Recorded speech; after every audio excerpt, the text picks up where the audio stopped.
সুপ্রিয় দর্শক, আমরা এসে শুটিং করার লাগে। তো আমার এক বন্ধু এই গেছে পরিবেশ দূষিত করতো। বাথরুম করার লাগে, আমরা জানাইছেও না। আমরা কিন্তু বুঝতে পারছি বাথরুম করার লাগে গেছে। আপনারা দেখুন।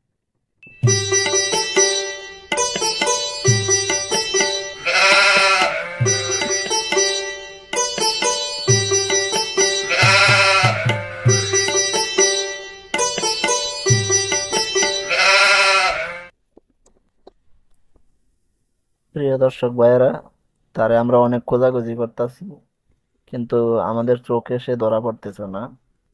কই আছে সঠিক জানি না। এই যে আমাদের রেজাউলে ফোন করতেছে, দেখি সে কই আছে। কোথাও তারা দেখা যাইতেছে না। তো দেখি সে কোন জায়গায় থেকে আসে। ওই যে আসতেছে, দেখা যাচ্ছে। তো দেখতেই থাকুন। কই গেছলে? ডাক মাইতে হু। কই গেছলা তুই? পানি পাইছে কই?